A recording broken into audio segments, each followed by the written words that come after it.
So welcome everybody. I'm not sure how I'm going to do this because in the past I've been thinking I've been going too quickly, and 20 places is a lot of places. So we'll see how it goes. I'm going to push my timer and give myself an hour. So to start off with only the 20th best tourist attraction in the Eastern United States, some of you may recognize the first word that I put there.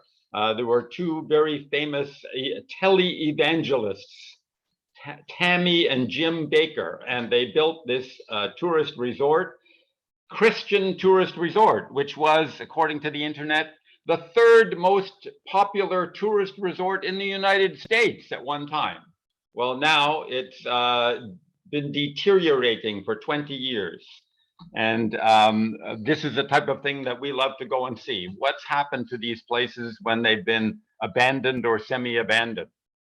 And again, there were pictures of these places bandied around a lot back 20 years ago, but not so much in the recent times. But it was a $1 trillion setup.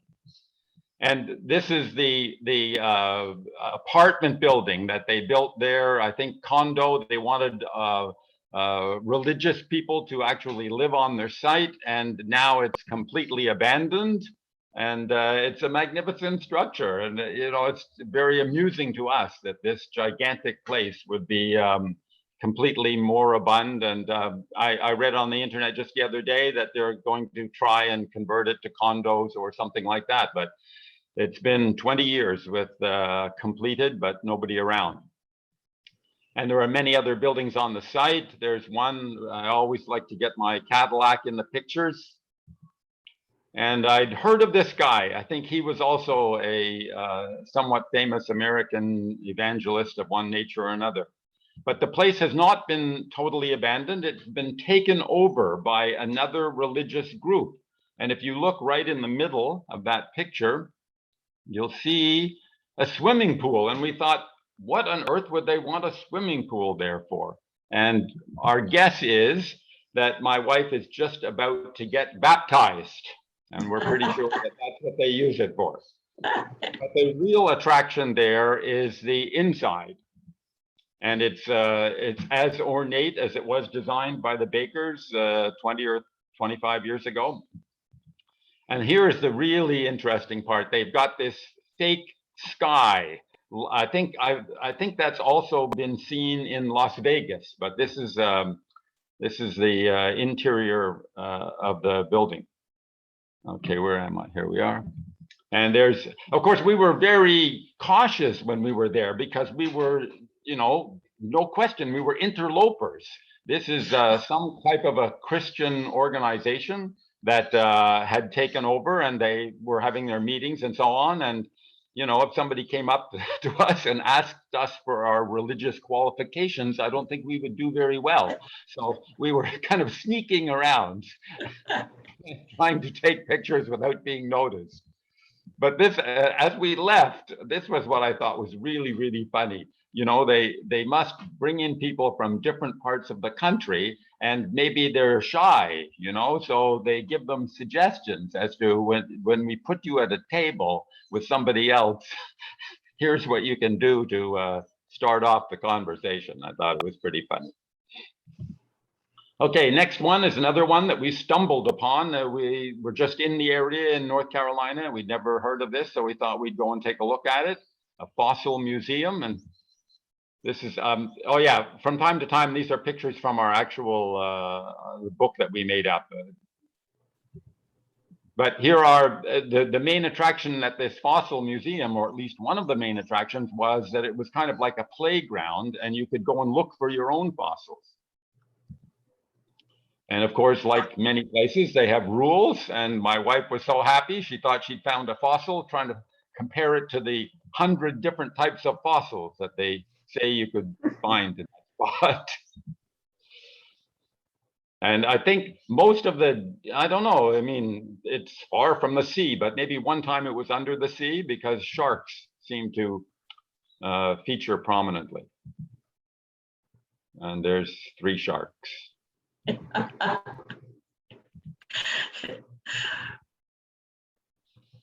Crocodiles And they had different pictures of, you know, what existed on Earth millions of years ago. And as we were leaving, also still lots of people were out trying to find their own fossils. Okay. The next one we never heard of. Cat headquarters of the world. Small place in Ohio. Again, this is just one of their posters that they had, and some of the stuff from our album. World famous cats. If you like cats, you'd love this place. And of course, when we went in there, we were the only people. You know, the world cat fancier president was there at the front desk, and I was with my buddy from Ohio and his girlfriend, and the four of us traveled around, walked around there for about half an hour, 3/4 of an hour, looking at all the cats, and nobody interrupted us. Wouldn't you just love to have these? Kathleen, stop laughing. Wouldn't We you are love a family of cat lovers. And I'm sure, well, I'm not sure, but if you go anywhere in Asia, or at least in Australia, even Asian restaurants, they all have this cat with the swinging hand. So that's like a Japanese thing, I think, or Chinese. I can't remember. Yeah, I think it's Chinese. So they had a whole room to these Chinese arm swinging cats. So what's the deal with the arm swinging cat? Because we see that at every Chinese restaurant in Texas, and I just wondered. I mean, does it mean something? Or I invite you to ask them next time you have the nerve. They might know the answer. Yeah. So famous cat painting. I don't know what that is. Whether it's cat, like a box for your kids' school instruments or something. Yeah, lots of cat shots. And here's cat trophies. Oh gosh. Cats Fratts Nobel Prize. They added an L to it so it wouldn't get sued, I guess. And a whole collection of like vintage cat carriers. And they even had a special room for kids, like, you know, all cat books and stuff to play with. Okay, a cat in a bottle. I'd never seen that before. And this thing on the right, you have to laugh. What's that? Well, it's the only cat house ever designed and built by Frank Lloyd Wright, the world's most famous architect. In his spare time, built a cat container. Yes. I always like to talk to people, you know, oh, well, you know, where have you been? Everybody's been to Falling Waters, and there's many other, and then Wisconsin, and you know, I've been to many Frank Lloyd Wright places, but I bet I'm the only guy that I know that's been to Frank Lloyd Wright's cat house. And there's the cat lady that was in charge. And there's the cat lady's car license. Why not? Okay. All right, so this is another one that one would think this is small, but of course there are many people in the world that are Elvis fans, and I'm an Elvis fan, and this is the Elvis barbershop. Again, just a few pictures from our album. And he regularly has, this was on the outside window, he has Elvis impersonators and others singing in the barbershop. And let me tell you, there's a lot of Elvis in this barbershop.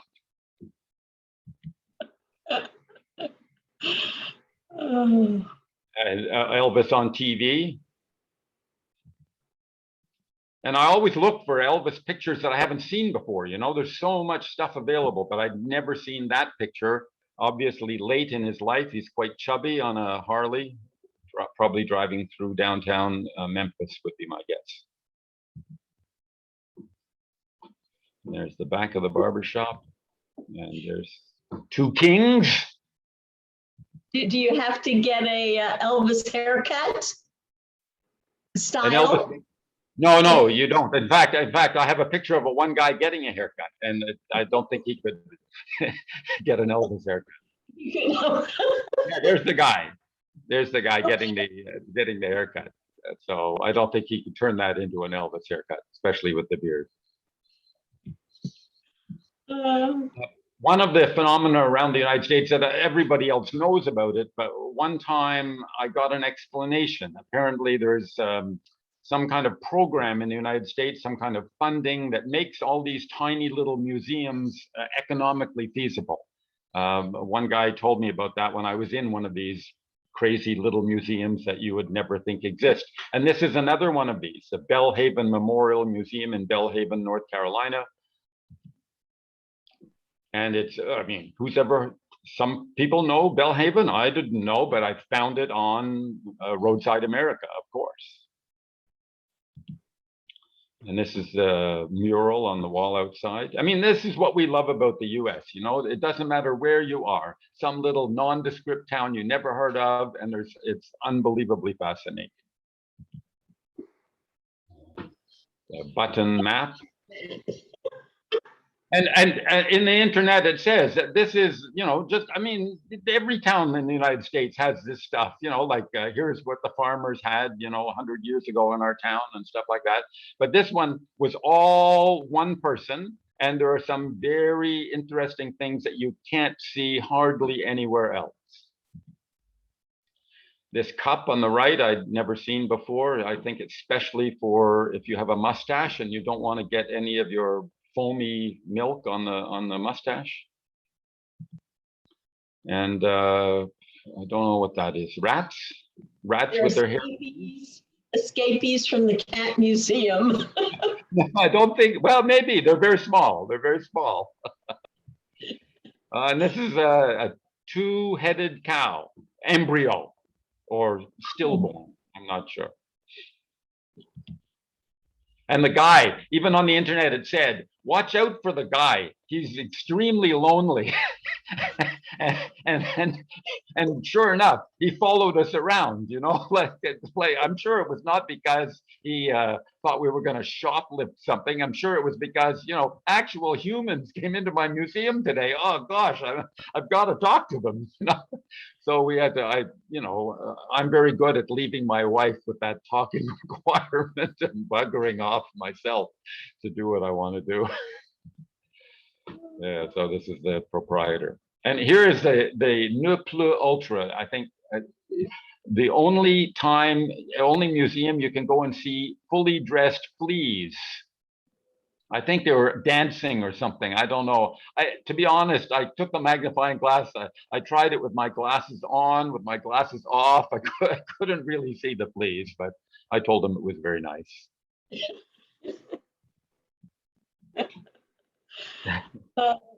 Nothing typed yet, Kathleen. Everybody's fascinated. They can't put their fingers on the typewriter yet. Right, or what's typed we've long passed, so we can get back to those later. Yeah, no worries. Okay, so this one is quite famous. It's well known in certain circles, and once again, it has a religious theme, but it's been abandoned for so long that it doesn't look as great as it once did, but I still thought it was worth a pass by. And there's the car, and we almost missed it because it really was a gigantic collection of signs extolling the virtues of the Christian religion. But Mr. Pratt died, like, I don't know, 2002 or something like that. And so he had all this stuff, and because it's in the middle of nowhere, there's been very little vandalism or anything like that. And this is, I mean, we don't have time to read the whole thing, but you can get the gist of it. He was not that literate, but he was extremely devout. And a lot of the warnings, a lot of the things are, you know, like praise to be God, but if you do something wrong, you're in deep trouble, and the word hell shows up a lot. Hell is hot. Repent. Read the Bible. And I like this idea of the signs is recycling his old washer and dryer and stove. Oh my God. Jesus is the only way out of hell. And I don't know, this one doesn't come through very well on my computer, but I got nervous about this one because it said at 72 you will die, and I think I was 71 when I went there, so it made me a little bit nervous. And this is, I think, where Jesus was born, in the manger.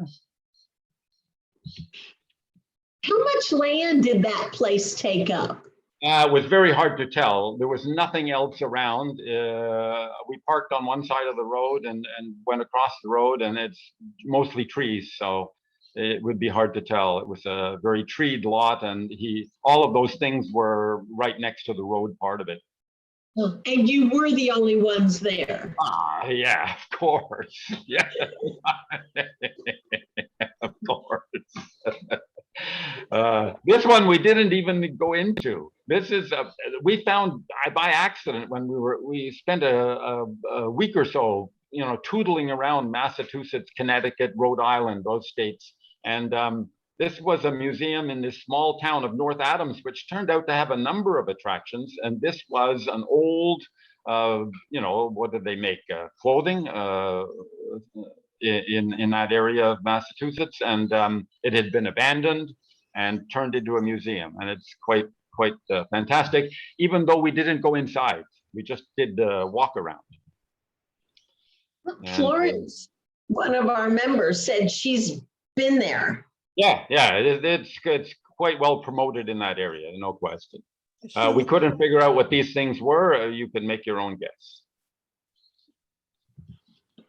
And I like this one because it was some kind of a big factory. They had kind of kept the heating plant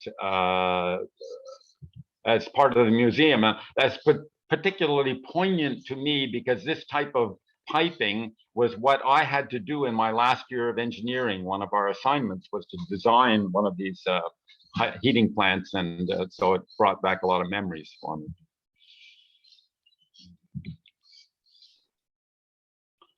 And one of the things was a trailer. These were the things that you could see without paying the $15 to go inside. So, and these pictures are all inside the trailer. Art can take many forms. We like the funny form. And this is some imaginative use of hubcaps. This was inside in the lobby. And this was in the gift shop. I love that dress, but too expensive for us. And where do you wear it? My wife always said, where would I wear it?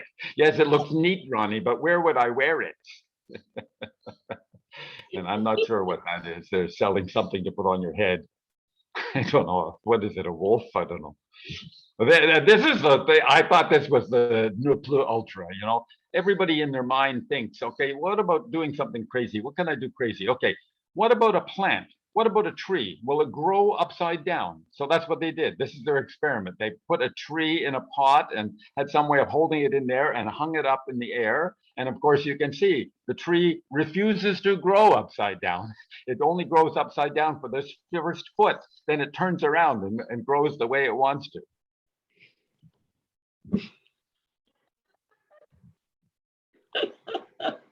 Okay, many people wouldn't consider this one a tourist attraction as such. It's only part of a museum, but of course the name Huey Long is very, very famous in the United States, not so well known overseas, but the story of this guy in Louisiana and whether he was good or whether he was bad, Americans love to have opinions about politicians, and Huey Long engendered a gigantic number of completely opposite opinions. So and not only that, within the government house in Baton Rouge, they have a very, very big setup to take a look at his history and so on.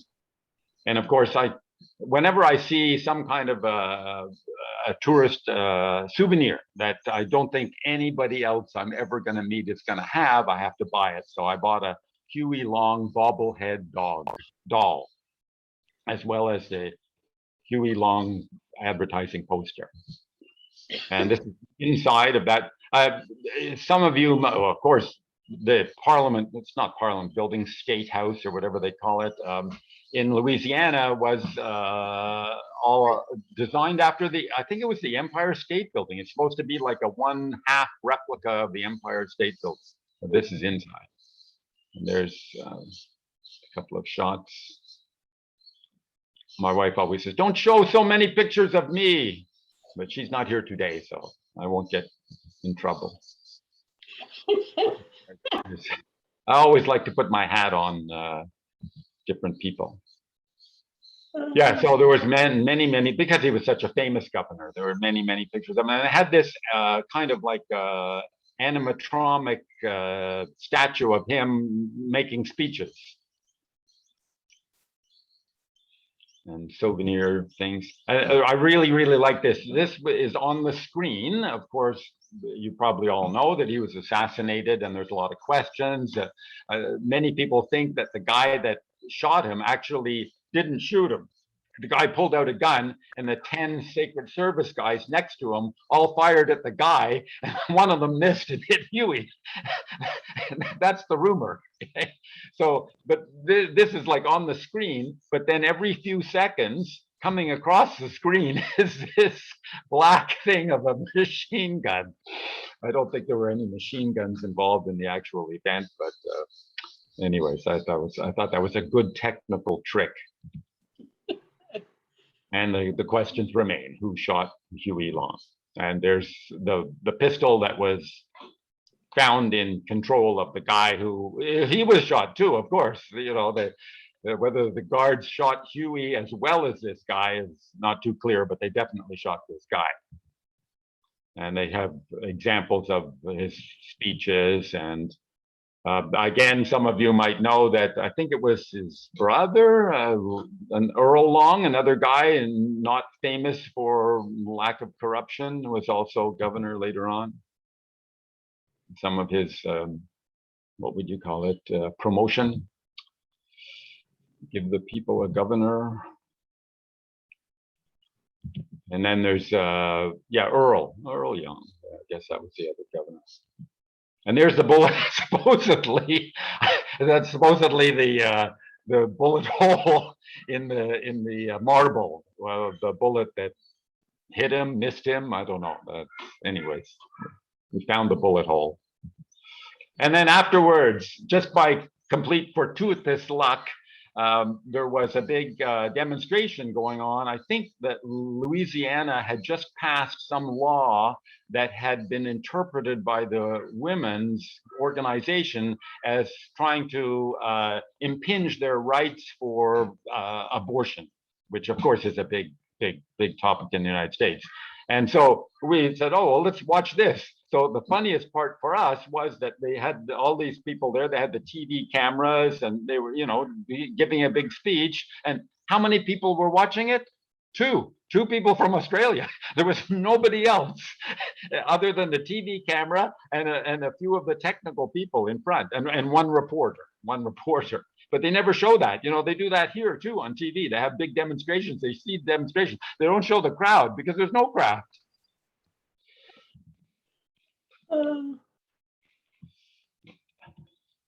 So afterwards, Sandor went up and got one of the posters from the women. I said, okay, I want a picture. Get a picture. Okay, here's the big one. It's still number 12, but if you haven't been to Unger, West Virginia, then you've missed the Barnum Colossi. Oh, that's where it is. What? You've been to Unger and you didn't go by? This was another one. I often don't tell Sandor what we're going to see. I said, okay, what are we doing today? I said, oh, you just sit and relax in the Cadillac and play Roy Orbison on the stereo, and I'll take you to some place. So we're going down there. I mean, let's face it, Unger, West Virginia, no one knows about this. And it's like 20 miles down this little dirt road and there's little shacks and everything. And you come around the corner and here are these guys, you know, mind-boggling. So I don't know the whole story, but according to what I remember, this guy bought one of these muffler men, the one in the left-hand picture there, and then it just started an obsession. His wife said, "Gee, that looks good. Do you know of any other ones?"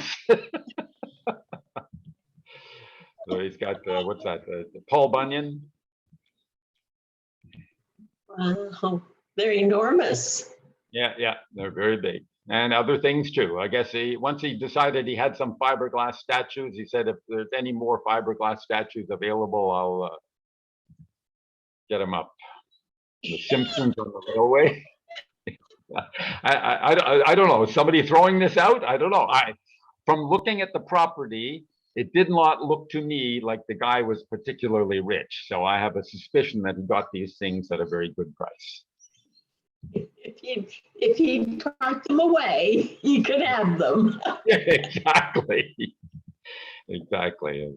Oh, All of these are on his front lot, side lot. It must be from some defunct hamburger chain, eh? Smokey and the Bear, something. I don't remember. Santa Claus, hippopotamus. This is another thing that we had never expected to see. This small town in Florida, Mount Dora, is quite well known, but it's not well known for this. And the reason for that is that this is brand new. It's mostly promoted as a quaint town on the side of a lake where you will have a gigantic amount of opportunity to spend money on things that you never knew existed. You know, like they have like a pet store with all kinds of stuff, and just one what would you call it, collectability store after another. But this guy, one guy in there, had recently gotten a hold of a bunch of stuff, and he bought it of a whole bunch, and all of it was furniture from one guy from Bowie, David Bowie's furniture. And of course, we didn't know that David Bowie had a particular furniture fetish, but he did, and he collected all this unique furniture. What's that, Kathleen? The musician, The David Bowie. musician and singer, that's correct. Okay. So there's how he got upstairs in his house. Naturally, I don't think it's upstairs. What you do is you climb the stairs and you go and have a relaxing thing in that pod. And these apparently made up the type of furniture in his house. Well, I you would know, love to have this stuff. my mom lives in Mount Dora, and I do know where that furniture museum is. I just didn't I've never been in, but I didn't realize it was David Bowie's stuff. I thought it was just modern, unusual, fun stuff, but I think you had to pay $15 a person or something. When we're on trip, Kathleen, we splash way out. When we're here, most of our meals cost $2 in the discount store. But when we're in the USA, the money just flows out of my wallet like no tomorrow. Well, now that I see how cool it is, I'll go. I'll take my mom. Yeah, it's mind-boggling, mind-boggling.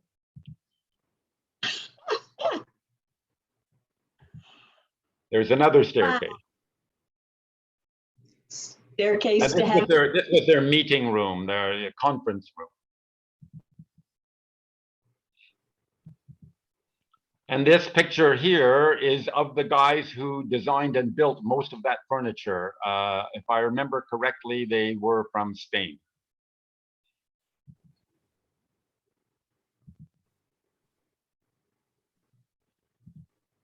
Well, I'm definitely going. Yeah, yeah, it's the best furniture we've ever seen. Stereo. So I have bought something from the gift shop that's in the building across the street. Yeah. what's that? A ladies' vanity table and a bookshelf. I don't know. And there's David Bowie. I think that's another stereo or stereo enclosure. That's cool. This time there were a few other people there. Okay, I mentioned earlier that we were in this Massachusetts area, and we found there was more than just the Mass MoCA Museum. I think I found this guy on the internet as a very innovative artist. And he has some big displays, but it was closed. We were not there in the summer because he's normally just open in the summer. But as I may have mentioned in previous reports that I've made, being closed is no impediment to us, because all we do is we just find the phone number, phone the guy up and say, hey, mate, we're here from Australia. We've come all the way from Australia. And the guy, oh, no problem. I'll meet me downtown. I got the key. I'll open up for you. So this stuff would be described as extremely weird. And here's the artist, Eric Rudd. Because it's a small town in the Northeast, again, a phenomenon not uncommon is many big buildings become available, right? Because the thing that was going in them at one time is now gone. It's moribund due to 2008 and other reasons. So he had a gigantic church that he had taken over and another large building that he had taken over just for the display of his own stuff. And he, of course, gave us a walkthrough with a few discussions. Not sure what that is or that. But this was the main pièce de résistance. It was impossible to get a good picture. This was in the church. The church, I think, had been mostly stripped of its normal stuff, and all of his sculptures, which I think you can recognize as semi-humans, doing not too sure what. It was impossible to really get a good picture of everything. But what I did was, some people would describe this as macabre. Not too sure what it was, but it sure is different. And there I went up on the back and tried to take a picture of the whole thing. For us, this is fascinating. And he had this other room where he had these floating bodies, and he told us that it had opened right after the terrible tragedy event in New York City in 2001, and many people accused him of being prescient. And these are like bodies jumping out of the Twin Towers. But of course, he said, no, it had nothing to do with that. But because it had opened soon after that, people had attached that idea to it. And he had this other exhibit in the other part of the church, which is, I couldn't figure out what it is. It's like balloons. Plastic blown up in extremely strange shapes.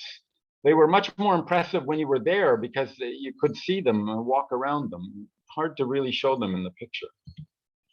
You can kind of see something like whatever, I don't know. He must have a lot of nightmares, this guy. Oh yeah, and there was another thing in that town which was really worth showing, but I called it the College of the Eyeballs. I just have that one picture. Not enough time. Okay, here's one should excite the oldies in the audience. Before Marilyn Monroe, or coincident with Marilyn Monroe, the second most famous, the third most famous, the eighth most famous female actor in the United States. There's some guy that just was into Ava Gardner, and he collected all her stuff, and in this nowheresville town of Smithfield, North Carolina, he's got it all in a museum.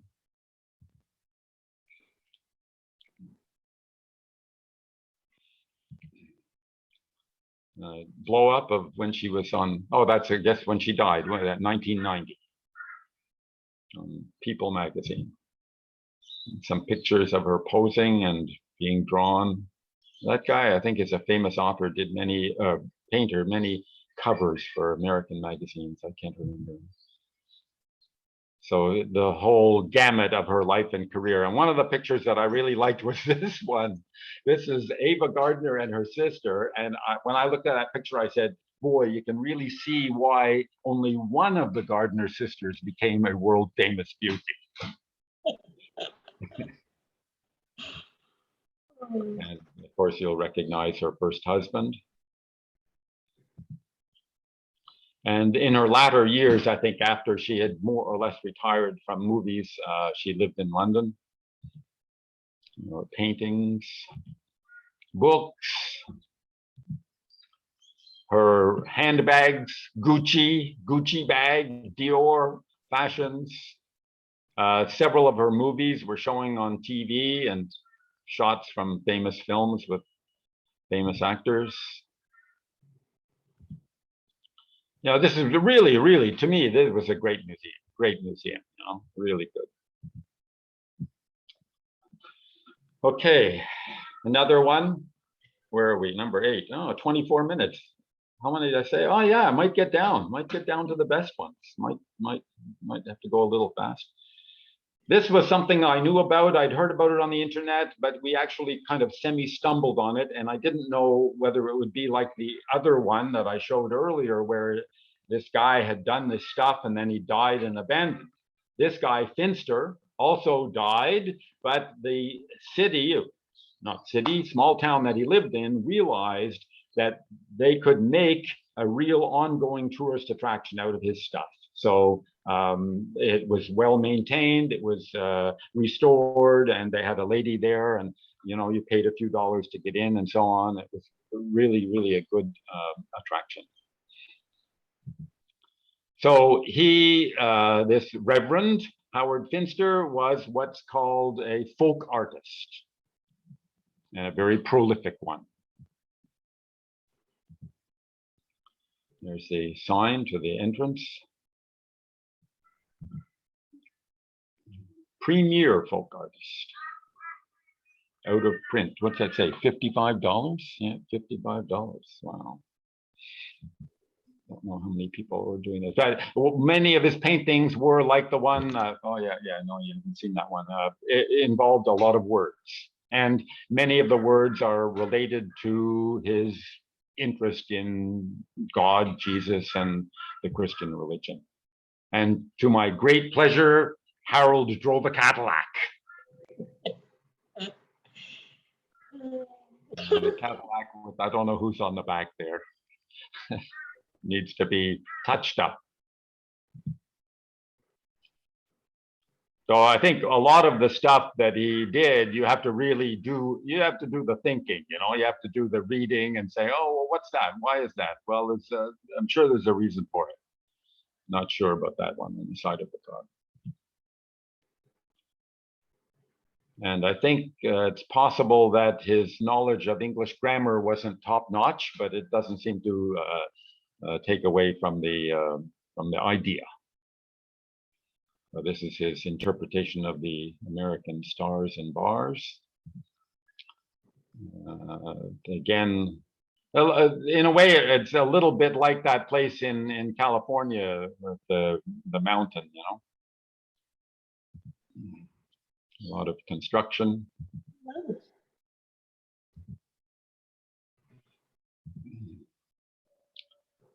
Sometimes I can't read the first part on mine. Lazy something.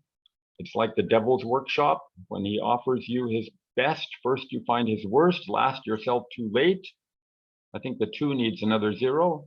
Keep yourself employed at something to occupy your mind on wholesome things. We found a cat. And again, this is a long, long hallway with nothing but Howard Finster drawings and pictures. Outside, a lot of stuff. Concrete with thousands of things embedded in it. Why don't I have one of these in my yard? What a tourist attraction it would be. Just one, there they had 1,000. And there are a few other tourists there. They needed their photographs taken. Okay.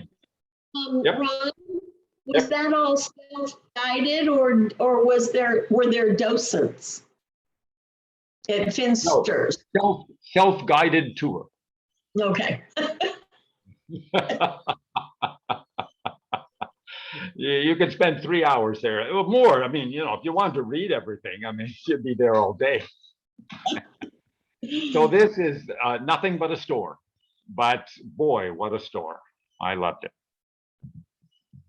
Wild Bill's Nostalgia Center.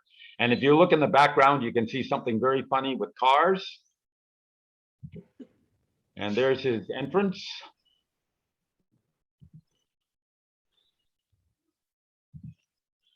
And he had, we couldn't really work it out. Like it was on the grounds. He had some kind of a place for gatherings with many, many buildings and odd things, hippie van. And this is what attracted me. There's a place in Texas that is very well known, the Cadillac Ranch. The idea of Cadillacs into the sand, with only the last part of them sticking out and showing one Cadillac for each of the thinned designs between 1948 and 1964. But so this guy, he thought, well, I'll do something a little different, maybe better. And he's taken these completely abandoned cars called Ladas that were made in, I think, Czechoslovakia. And he's collected these Ladas, which I'm sure were available at an extremely advantageous price. And he put them on balls and welded them in. Yeah, it's a Cadillac Ranch tribute. I can go on and on. I've been twice to the Cadillac Ranch. It's fantastic, and the story is even better than the pictures and so on. This guy that's mentioned here, Stanley Marsh, is the guy who did the Cadillac Ranch and other things. But that's a story for another time. Other stuff. These are all just buildings kicking around outside his store. Not sure. What's the story? Don't know.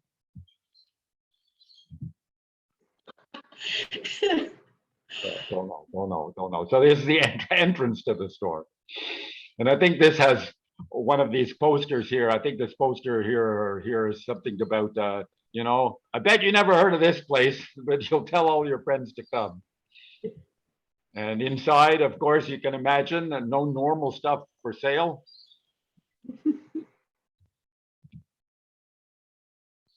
Didn't want to waste any part of the ceiling. This is something that I found very interesting, and I was thinking of getting one. These signs, have great infamy in the United States. It separated black people from white people for, a long, long time, up until the early 1960s. But the price is very high, and not only that, they're fake. They're fake. It's not an original one. It's a reproduction. Yeah, so I don't know if you can see, I don't know if I've got that picture, but this was the Ne Plus Ultra. This was 2015. And at that time, everybody thought that this guy on the right was kind of like a joke and would never happen. And so, but this guy, he made up this poster, and I have this poster in my house. It was the one thing that I bought there. Okay. Everybody in the world knows about Stonehenge, but almost nobody knows about Foamhenge. We're getting into the really, really good stuff now. Hey, Jack, you have to look. So this guy, who his main business is making these replica plastic things, which I'll show you, because before we went to his what do you call it, pièce de la résistance of Foamhenge, we saw his workshop, and in his workshop he has all the rejected stuff, maybe false, like 20% discount. I don't know.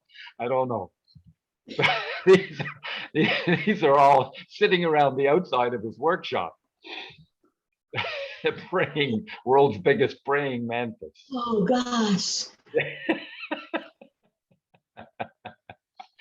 Ron, Jack said he's already planning his trip. Yeah, to of course. It's irresistible.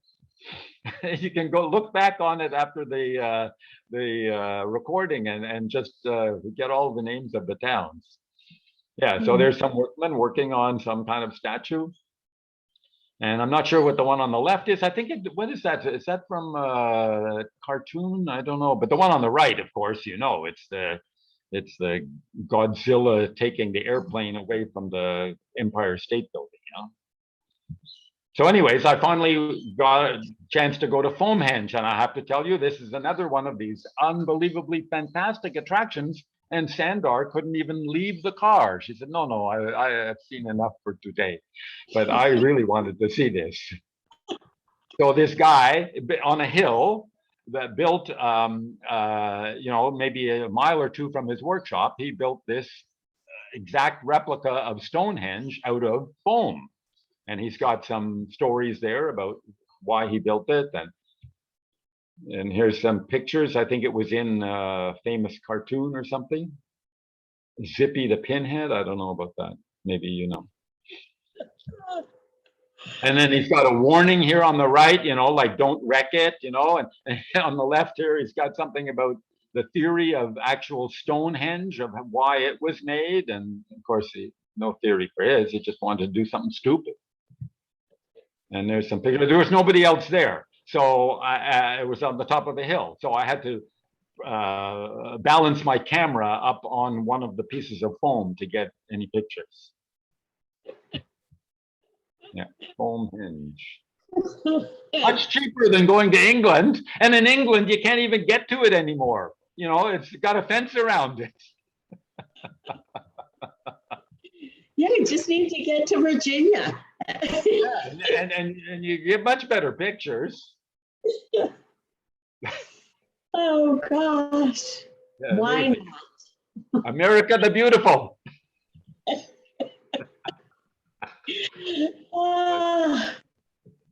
Number 5. How are we doing? 13 minutes left in the hour. We might make it. Okay, so yeah, this is another one that very well known in the area, but not too well known out of the area. And this was made by one guy. And I don't know really the meaning of the grotto. I've been to a couple of grottos. I think it's kind of associated with what this one is, and that is some kind of very intricate thing made little by little in respect to religion. That's what I think it's supposed to imply, and that's what this one is. So here's a picture of the guy. And of course, when I make up my picture albums, I go on the internet afterwards and I use not only the poster or folder that we might have been given, but some stuff on the internet you can print off and enhance the pictures that you put in your album. So here's this guy put this stuff here, one by one. And again, these pictures, Sandar down here, I don't know what she's trying to do, trying to get a picture through the fence or something, Kathleen and I have been there. We took her parents, and there's a wonderful photo of Kathleen and her dad as he's climbing up there. All right. We were able to wander all around it. Yeah, we wandered all around too, but that particular part had a gate on it. It had a gate there before you couldn't go inside. But other than that, you can wander around. And a statue of the guy. There's that same, that was the single most impressive thing because of the intricacy and the, so many things there, but it's like this everywhere, as Kathleen knows. And world famous other attractions like Noah's Ark and the Great Wall of China. I'm not sure what these guys, I don't know what these guys are. Well, I don't know, I can't read it. Some famous church, I guess. There's one of his promotion signs. That was actually a really great place to go. Yeah. Kathleen, which one have I shown you that's not a great place to go? Oh, well, I'm sorry. You're absolutely right. So they were in a magazine, and I don't know if this was up when you were there, but that was one of their things, they found an article written about them, places you've never been, but you should go. And we like the gift shop too. We always like religious-oriented gift shops. No lack of cross choices to make. And no lack of Benedictine monk preserves. And no lack of religious statues or religious CDs or religious books. I like the one on the end. I think it had something to do with religion and their attitudes towards making love. And this one was good. 2 sets of guidance books for people that are planning on getting married and how you should behave. Stop laughing, Kathleen. How you should behave. If you are a woman, you buy the book on the left, and if you're a man, you buy the book on the right. Oh, goodness. This is another one. To me, to look at this, $1 million was spent on this. And it's fantastic. And nobody there, you know, a lady sitting at the desk taking the $10 and nobody knows about it. And it's not very well situated, you know, like the road that goes by it doesn't really allow you to see it even when you drive by, and the thousands of cars a day drive by on the highway that I suspect was put there long after this place was built, and as a result it escapes everybody's attention. But you know, Americans love their presidents. I mean, they would love to see this. There's some of the, again, some of the promotional stuff that they handed out. The President's Hall of Fame. And it's a, you know, what's that? Oh no, Lincoln Memorial. Eh? That's not the White House. I thought it was the White House at first. Lincoln Memorial. And they go on tour. inside, well, I'd say they go on tour. At one time, the idea was to go on tour when they could make some money, but you know, 2 Australians there at $12 each for the day, I don't think they're making $1 million. Inside is a White House that fits inside this trailer. That's how big it is. And when I say fits inside, I mean just fits inside. Lincoln Memorial. So they have all kinds of stuff. I think at that time, Obama was the president at that time. So he had a fairly large display. And John Ziffel is the guy who gave the money to make this thing. And they have, I'd never seen this or even known about it. So this is a diorama showing the construction of the White House with all the workers there. And really, you know, fantastic. I mean, hundreds and hundreds of hours to do something like that. And of course, they had many, what you call, I don't know if they are, wax museum things of presidents, the more famous ones in the United States. One person in that picture, I guess, is not famous. And again, one person in those pictures are not famous. I don't know how John Wayne got in there, because everybody knows John Wayne was not a president. And that lady on the right also was not a president. I don't know how she got stuck in there. It wasn't my idea. You probably recognize all the other ones. And I guess probably the most famous first lady, would that be right? Jacqueline. And again, I don't know how these guys got in there. I don't know who they are.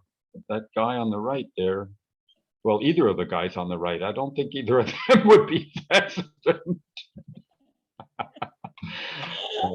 Obama's stuff. Oh yeah, Obama. And Obama's office. And the buck stops here. And these pictures, I think, are parts of the actual, oh yeah, see my wife behind there? Yeah, looking through the window at the, what do they call that? Special Oval Office, the Oval Office, that's Oval Office, right? And these are, it was hard to get pictures of the actual rooms, but and even hard to get a picture of the, what I would call gigantic replica of the White House, but I managed to get some of them. There, you can see all of the rooms in the White House are open in the front. And it also has the two parts of the White House that people don't normally know, the extensions on either side. They were there too. Gift shop. Got to be something good in the gift shop. If you had a statue of Bob Dole, I wonder if any of your neighbors would have the same statue. Harrison. And there's me having a drink with Jack. Okay, now we're getting.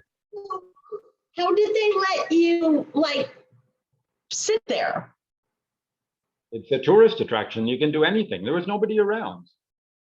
I could have stood on and taken my picture with Hillary if I wanted to. There was nobody around. Wow. Yeah. So this one is another religious attraction.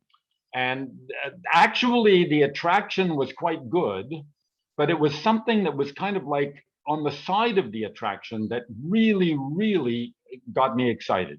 And this thing that's on the side of the attraction, it was in the same building, but it wasn't really the Bible Walk, is one of the most impressive art things that I've ever seen in my life. And I'm going to try and show a little bit of it to you, but you'll only get the idea from the pictures that I show you.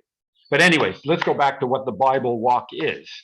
This guy, one guy, has built this darkened set of passageways where you pay your money, or $12 or whatever it is, and you go in and you walk through it. And it's completely dark. And as you walk by each part of the attraction, that part of the attraction lights up.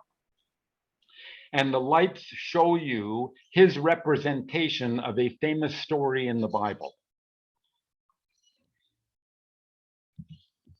So here's, again, just some of my stuff that from the album that I made up, Mansfield, Ohio, Bible Walk and Living Bible Museum. And this is the guy who did it, a movie that he made up, kind of introducing you to it. What's the sign say? I asked Jesus, how much do you love me? And Jesus said, this much, and he stretched his arms out wide. So when we went in, the lady said, don't take pictures. But I tried to hide my camera a little bit and I got a few pictures. So I don't remember if there was even, I think it's really designed for the converted. So there wasn't anything telling you what this was. So you have to guess. So this one, I believe, is Adam, not Adam and Eve, but Adam and his brother, which he might have killed. I'm sure some more religious people than me might know the story. And this one I know. This one is Jonah and the whale. But the pictures are not that good because, like I say, I was nervous. I didn't know if they had like hidden cameras, you know, and they were going to yell at me when I came out. So I was trying to take the pictures very quickly and surreptitiously. And this one is, how do you divide a baby in half when two women claim that it's both their kid? And this one, I don't know this one. I don't know this one. And the funny part for me was, I mean, this is obviously some, you know, story, Jesus, or I don't know, the wheat, but what's this gorilla doing over here? I don't know. Maybe somebody who reads the Bible more often than I do might remember. And I think this had something to do with the birth of Jesus, you know, like the three wise men or something. I'm not sure. Again, very crappy picture. So when we got out of the Bible Walk that we'd gone through, it took us maybe half an hour, 3/4 of an hour. And then I don't know what the story is, what the connection between maybe prizes that they've won for, or maybe their local sports team. I don't know. And they had some more pictures in the lobby kind of thing. There's a fairly good picture of all these paintings. We didn't dwell on this too much, but it's still quite interesting. And of course, you can buy a Bible Walk t-shirt. And I bought this one, the bottom one, God doesn't believe in atheists. I have that. Unfortunately, I'm not sure where to put it. I still have it on my desk. Okay, so this is the big attraction. And we just, I mean, normally you would just walk by this and you wouldn't even see anything. You'd say, this is a gray painting, ho hum, who cares? But it's not a gray painting. It is a religious painting where every aspect of the painting is letters and words. This guy has made this gigantic painting. Oh, there's my 1 hour. This guy has made this gigantic painting out of nothing but words. And there's Sandor trying to read some of the words, and I tried to show a photograph through the magnifying glass that shows some of the words. But again, as I say, it's hardly clear. Wow. With a Korean guy. And, you know, one of the things that impresses me, you know, when I'm looking at a museum and I'm looking at art, it's how much effort went into making it, and does it make a big impression? And this one struck very high on both of those categories. And I don't know where else you can see this guy's paintings, but they had a fair number of them. And again, I think you can see from this one, you can see that there are words. It's all words, like maybe the entire New Testament. Wow. And I'm not sure if this is the one, but one of them, it's either this one or maybe the next one, I can't remember now. There's one of them where not only is the entire painting made from carefully scripted words, he used many languages. There it is, it says at the bottom, 1,234 languages. The words are from 1,234 languages. Mind-boggling. I wonder who cut the grass and did the dishes at his house. Well, and who did spell check? Yeah, right. Not me. Yeah, so here's one. I thought this one might be his practice, you know. It's fairly small. You can see some of this stuff. You know, it's just fascinating what people come up with to do. Yep. And again, when you look at really interesting art, that's half of it, eh? He got the idea, and nobody else in the world ever thought of doing anything as stupid. That's true, in my opinion, true great art. And afterwards, the guy I showed you at the beginning, that's what he looks like today. He made the movie maybe 20 years ago when he built this thing. He's going around in one of these little electric scooters, and he agreed to let me pose for a picture with him. Okay, we're down to number 2. Again, this is something that, to my mind, many people should know about this. But on the day we were there, and it's in a gigantic room, and there might have been 5 people there. And what it seems to be is this guy has collected stuff that were made for floats, for parades, that are no longer needed, no longer used. This is the outside.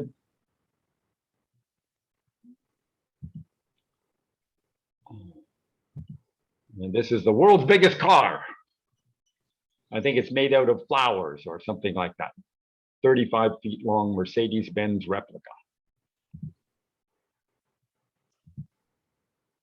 There's some of the, he has a inaugural, what do you call it? Like the dais, eh? Where people stand up and give the, I am now the president and you are not speech. Yeah, I have no idea, you know, these, I mean, of course, for a parade, you can make anything. And they did. And again, these pictures are only a very small percent of what was in this place.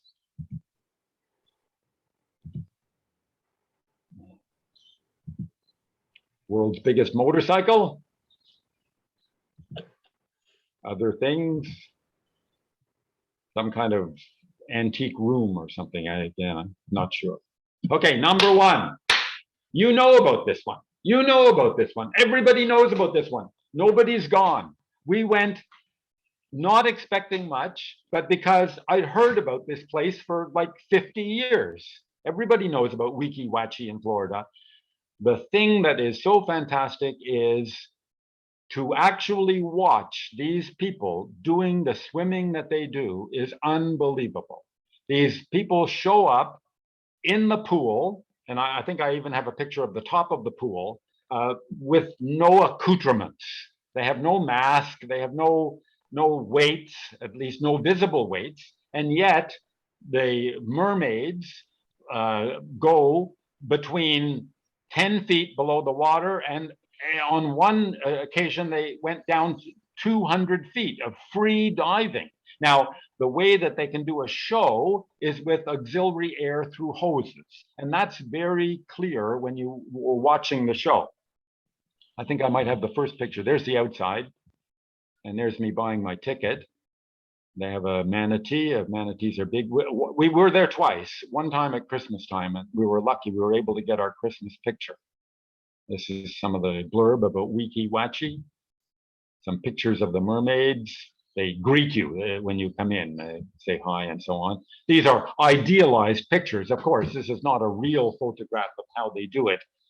There's what you see. This is what you, when you go there, you see there's a room for maybe 50, 100 people, and there's a screen. And when the screen is pulled up, then you are looking into the lake. It's built on the side of the lake. And again, the bad thing about this is I don't think the pictures really show how fantastic it was. Here are some of the mermaids swimming. And the first time we went there, there were two different shows, one in the morning and one in the afternoon. We stayed for both of them.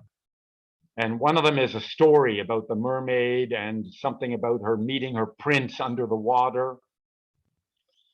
And you can see them swimming there. And again, this is, I don't know how they do it because the costumes are tight enough. Maybe there's weights in here that keeps them in equilibrium. I'm not sure, but it's just an absolutely fantastic show. It blew us away. And even though it's considered very kitschy and very old-fashioned, I think they've been doing the show since the 1940s or early 1950s. It's really something worth seeing. How long does the show last? I would guess that the water part of the show is maybe about half an hour. That would be my guess. And of course, she meets the prince. If you look back there, you know, she's swimming around wondering what to do, and this handsome guy comes by, and they, you know, become lovers, and then the curtain comes down, and they they walk out all dry. You know, they've made a quick change, and so she marries her prince on land. And the time that we were there at Christmas, they have other attractions around. In fact, quite a lot of attractions. They had Santa Claus giving a barbecue, and we got our, every year we make up a Christmas card for people, and that was our Christmas photo for that year. I think that was around 2017. I'm not too sure. They have a wildlife show, turtles, and this wandering around, great looking peacock. I had to go underneath the stairs to get that one. And there's again some pictures from our album. That was the first year that we were there. And then the second year we were there, they made it better. The painting was even more colorful. So we really loved it. We really loved it. We call this trying out for mermaid job. And that's it. Oh, wow. 1 hour and 8 minutes. Oh, that was great. Let me see some of the questions. Do you want to stop the screen share and all? Then you'll be able to see the gallery with everyone as we go through the questions, because you can't go back through all those pictures. Yeah, right. I can't see. Well, how do I stop it, Kathleen? I see new share here. Pause share. I can pause share with that. No, that won't do it. View options up at the top. Next to the green, you are viewing Ron Grant's screen. Look next to that, and it says multiple participants. Advanced sharing options. Why share? One partner, multiple Bottom, partners. stop participant sharing. Stop share. Okay, I'll try that. Okay, there we go. Yeah, there we go. All right. Wow.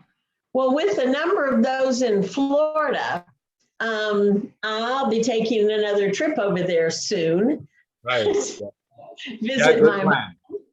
Yeah, we've spent a lot of time in Florida because we actually have a house that we can rent there very inexpensively, and it's a very good location. And we did one trip that was nothing but Florida, so we've seen most of the attractions in Florida, but I'm sure there's still some we've missed.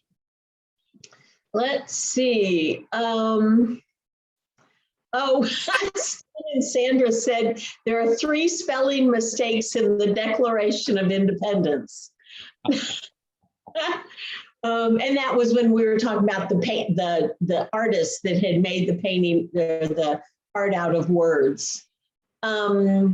So on your pictures at the Bible Walk, I think the first picture, someone wrote this, was Cain and Abel. Yeah, that's what I was trying to remember. Yeah, and then the woman on the ground with the wheat fields was probably Ruth.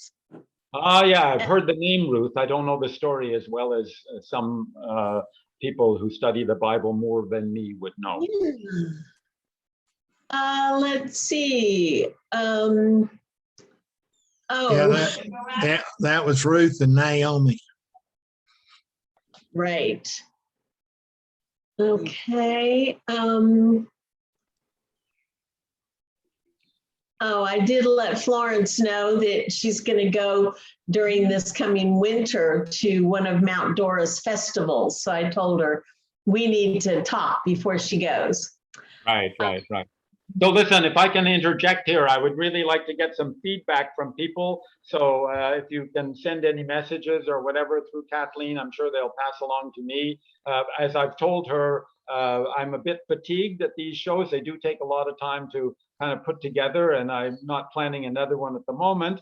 But, you know, if you like the pictures, we got a lot of pictures. May I comment? Yes. I have so enjoyed all of his presentations and his humor and the dynamic things he has to offer Americans. So thank you. Yeah, you're welcome. Thank you very much for that. Yeah. Does anybody else have any questions for Ron about anything of his? We get to laugh at ourselves seeing all this corny stuff. We're just suckers for all this stuff, you know. I mean, it's really, it's fun. Well, you're not so much suckers. I'm the sucker, because when we go there, there's no Americans there. Just the Aussies. Whirly birds.